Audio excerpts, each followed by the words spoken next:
നമസ്കാരം, കൊട്ടാരക്കര മീഡിയയിലേക്ക് സ്വാഗതം.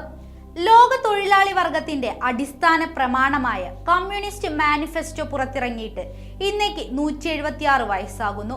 1848 കമ്മ്യൂണിസ്റ്റ് മാനിഫെസ്റ്റോ എഴുതി തയ്യാറാക്കുമ്പോൾ മാർക്സിന് 30 വയസ്സും ഏംഗൽസിന് 28 വയസ്സുമായിരുന്നു പ്രായം.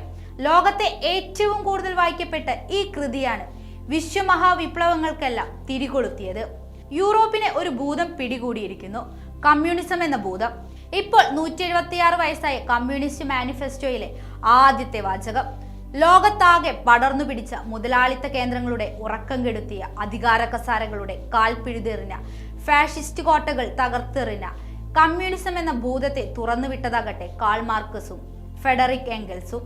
മാർക്സും ഏംഗൽസും ചേർന്ന് കമ്മ്യൂണിസ്റ്റ് മാനിഫെസ്റ്റോ പ്രസിദ്ധപ്പെടുത്തിയതിന്റെ പിറ്റേന്നാണ് 1848 ഫ്രഞ്ച് വിപ്ലവം പൊട്ടിപ്പുറപ്പെട്ടത്. ലോകത്തെങ്ങുമുള്ള തൊഴിലാളികളെ സംഘടിക്കുവിൻ, നിങ്ങൾക്ക് നഷ്ടപ്പെടുവാൻ ചങ്ങലകൾ മാത്രം, നേടുവാനോ ഒരു ലോകം മുഴുവനും എന്ന ആഹ്വാനത്തോടെ പുറത്തിറങ്ങിയ മാനിഫെസ്റ്റോ പ്രസിദ്ധീകരണത്തിന്റെ കാര്യത്തിലും ചരിത്രം സൃഷ്ടിച്ചു.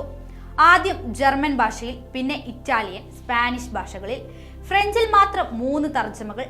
1850 ഇംഗ്ലീഷ് പരിഭാഷ റെഡ് റിപ്പബ്ലിക്കിനിൽ പ്രസിദ്ധീകരിക്കപ്പെടുമ്പോഴും കർത്താക്കൾ മാർക്സും ഏംഗൽസും തന്നെയായിരുന്നു.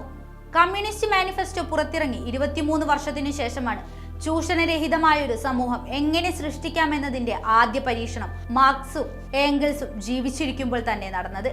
1871 പാരീസ് കമ്മ്യൂൺ. അതിന് 72 ദിവസമേ ആയുസ് ഉണ്ടായിരുന്നുള്ളൂ. പാരീസ് കമ്മ്യൂൺ നിഷ്ഠൂരമായി അടിച്ചമർത്തപ്പെട്ടു.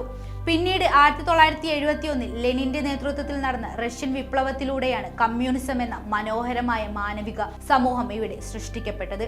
7 പതിറ്റാണ്ടുകൾക്ക് ശേഷം അതും ശിഥിലമായെങ്കിലും ലോകത്തെങ്ങുമുള്ള മനുഷ്യവിമോചന സ്വപ്നങ്ങളുടെയെല്ലാം ആവേശമാണ് ഇന്നും കമ്മ്യൂണിസ്റ്റ് മാനിഫെസ്റ്റോ.